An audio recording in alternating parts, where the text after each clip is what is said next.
I want to make this to start new mic, well, not new mic, fuck. Basically, I've changed myself a bit, and I've added these things that might work as a shock mount, like for my monitor stand and the microphone stand itself. So you shouldn't be able to hear this anymore, like a big thumping noise going through the mic.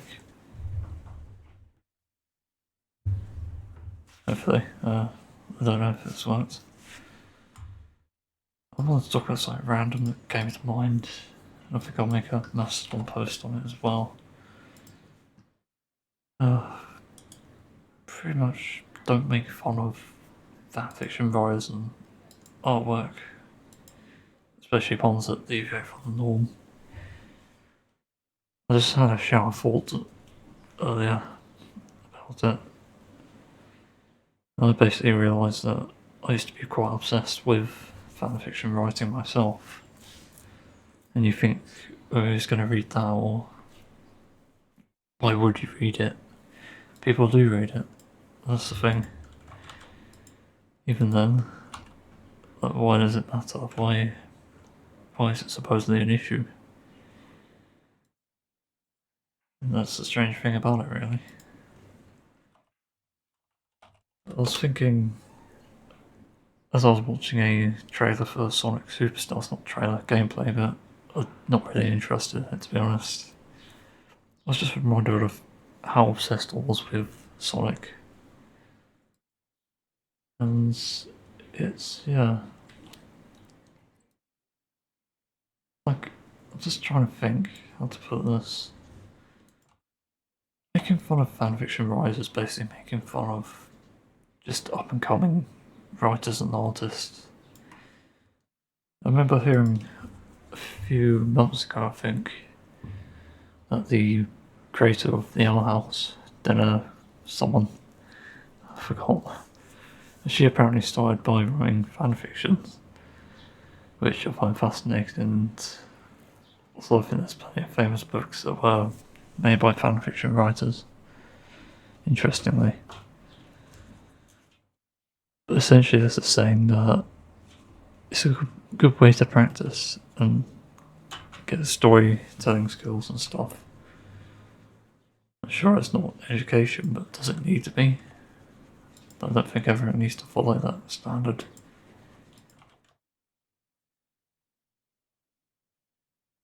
But what I mean to say is, if you're making fun of this, you're going to be inconsistent and you're going to look foolish. People say, why would you ever make artwork of, say, a character dying? It could be because you derive somehow pleasure from it. You know, that's fine, given it's a fictional character anyway. That's obviously better than doing it to an actual person. But the other thing is, you have to be mindful of the sort of people who are writing these things. Because it isn't some fucking trend, just to make that clear. I was doing it for the enjoyment of writing and exploring different ideas. And now I want to make some TikTok shorts using what I've learned. And I think I have a good recipe, and I'm also trying to develop my Simpson sort of humour. I'm going to call it classic Simpsons humour. But the sort of world I'm making for that,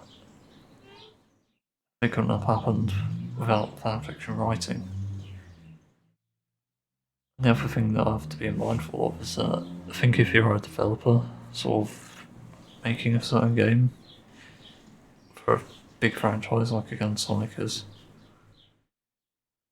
you have to be mindful that they're really passionate fans are, and oftentimes the popular fanfiction thing is something that they want to see implemented. It's sort of like demand. It may not be what the writer wants, but unfortunately that's the nature of writing as a job. You have to sort of do things that the popular opinion wants so you can please them. Unless you can make something like insane like Breaking Bad, I don't think you can. I don't know how to put that sentence. Fuck. Essentially, respect the writer's review as much as you can, and the writer should respect the viewer. Now, think about how Game of Thrones ended. God, that was a disaster, but it's almost like the people who were directing that didn't understand the sort of ending we wanted to see. It just didn't turn out well, of course. You know? But that's also why people sort of make fanfiction. It's because it explores the things that didn't exist. The same with artwork. Like, have people drawn, say, Eggman meeting Mario, just as a random brainstorm? Because you've seen the villains meet the villains, and the heroes meet heroes, but you haven't seen a villain from another universe meet a hero from another universe, so that's sort of the creative sense, and also that's another strong point about fanfiction and artwork. The creativity prospers there. And I think dissing it is pretty much dissing yourself. Because if you have that sort of creativity, you're essentially punching yourself in the face. You have to realise that. If you're putting people down because of how creative they are, that's just disgraceful. And I've gotten to where I am now because of creativity. And I'm so creative, in fact, that, as I said in the beginning, I managed to put some sort of shock mount thing on my monitor stand and the arm itself without actually putting a shock mount on it. That's creativity at work. You develop that mind over time, and eventually I think you can invent things. I certainly have. I think I made a remote holder. It's not really a new invention, but I created it, designed it myself. It's not the best, but it works. And my door is loose again. For some reason, that's a thing with houses. Just get really poorly put on doors. But I solved it by putting a double-sided tape thing on it, because you have to be very precise so it actually shuts and doesn't make a stupid noise. But I've done that. Yeah. I brainstormed, I put sides along my desk so things don't fall off. Just basically there's a few things I've done that you get to with creativity.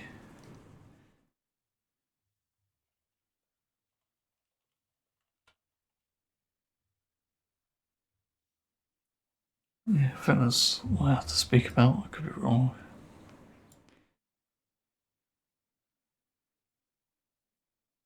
So, it's just interesting to talk about, really. Because I don't really like this cycle of hatred that people go into, like circle jerks, where they shame people for things that they do.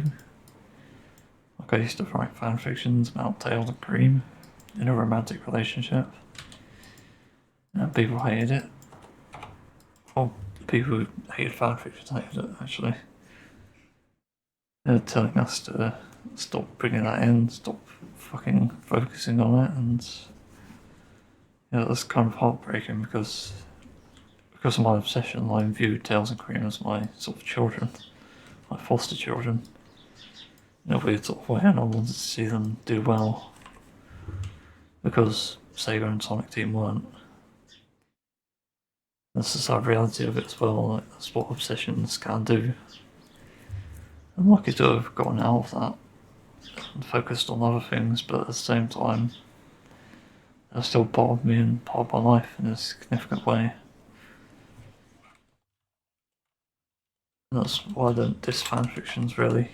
That's why I don't shame people for using. I don't like Divine Art now, but Divine Art for writing and artwork. At the same time, you have to realise you have to start somewhere with all this. You look at my music a few years ago, when I was just starting out using a digital audio workstation. I had no clue what I was doing. And now I pretty much know what I need to do. I've got basic templates in my head. I could do a similar thing with writing now even. I know about story structure, which is really simple. And detail and asymmetry, stuff like that. That's what universally makes things work. And that's how everything I make works, if you can call it that.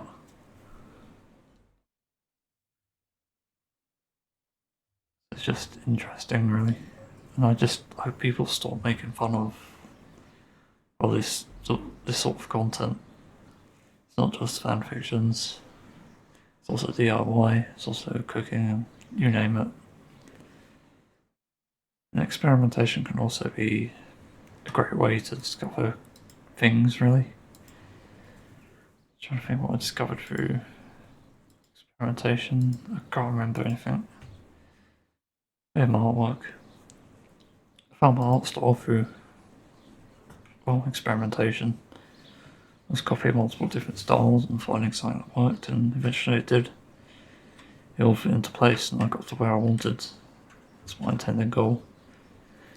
And now it's just a matter of being quick enough to do it that I can animate it. And the same applies to fanfiction writing and whatever.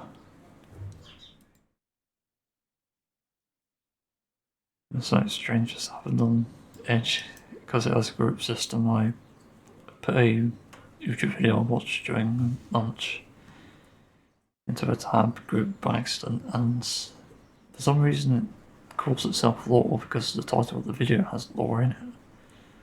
It's interesting. Not lore as in story, but lore as in legality. Just weird, yeah. That's all I wanted to say, really. I think it's important to me spending this sort of work because it's been such a crucial part of my life. It has its ups and downs, but it's been helpful. It's also been great hearing what people have had to say about my stuff. And it's still great hearing it about music and artwork now, and videos sometimes. I very much appreciate it as well. I appreciate all the support it makes my day usually. But I still have down days, unfortunately. It's all good. But that's it for the video. See everyone another time, I suppose.